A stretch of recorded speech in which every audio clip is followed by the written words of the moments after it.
So with that, I'd like to introduce two of our students, Rachel Gardner and Neha Hamza.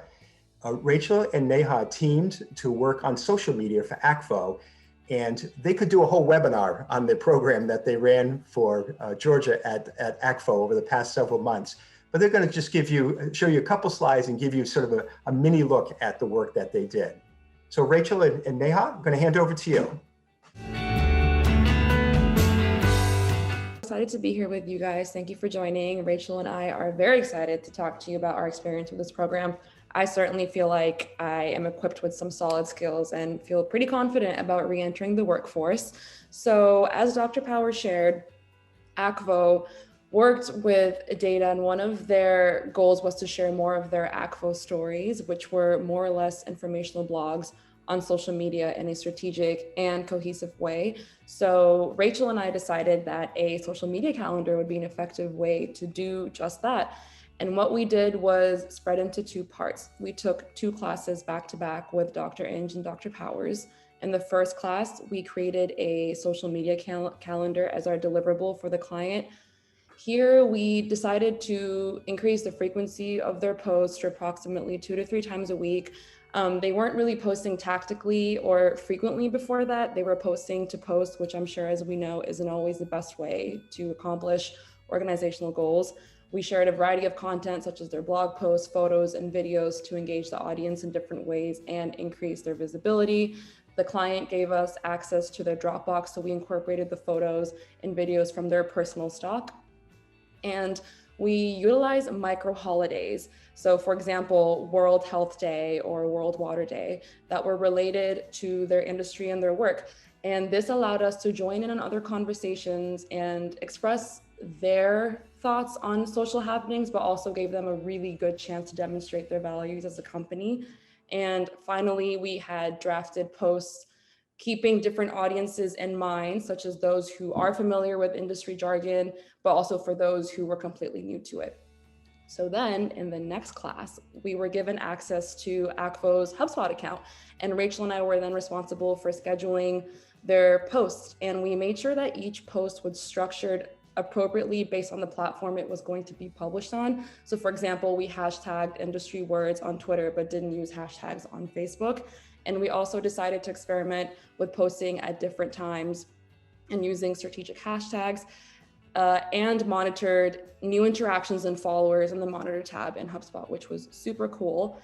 Besides the social media calendar, we also thought it would be helpful for them to have a list of like-minded organizations and individuals in the industry to follow so that they could start building key relationships through curation and their interactions. And finally, we went into LinkedIn and took a look at their analytics. It was the only account that they had given us access to.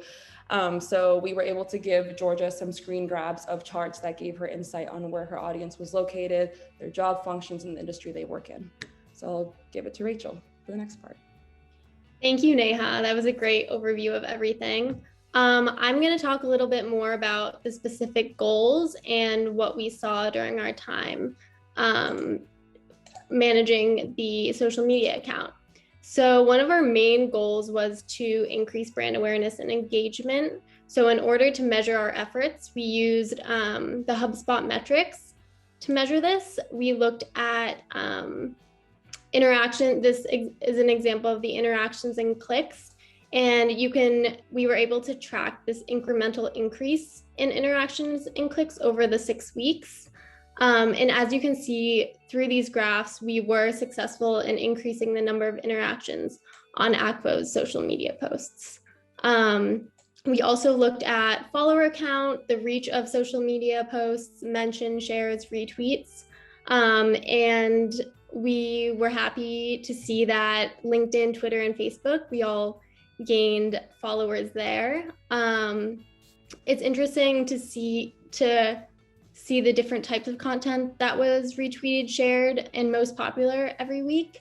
And Neha and I would share a short analysis each week with the client to just give a little recap of what we saw on the social media platforms for the week. Our second goal was to drive traffic to the website.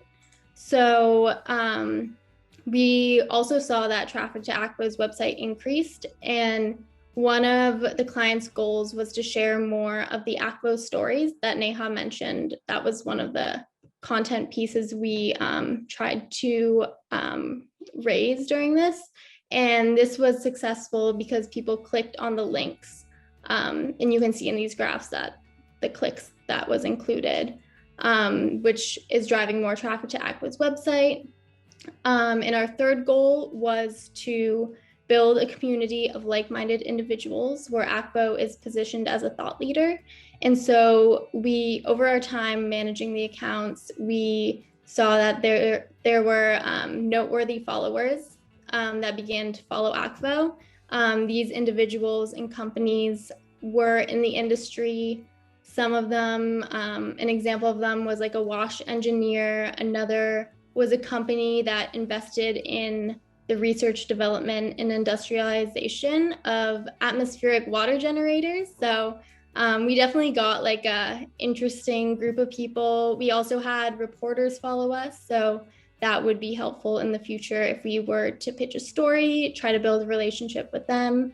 And yeah, HubSpot served as a useful platform to really gauge what was and wasn't working. And it gave us insightful brand awareness and engagement data that can be applied to ACVO's future social media plan. And it was really great to gain this real world experience where we actually had an impact on ACVO and helped to increase their brand engagement and awareness.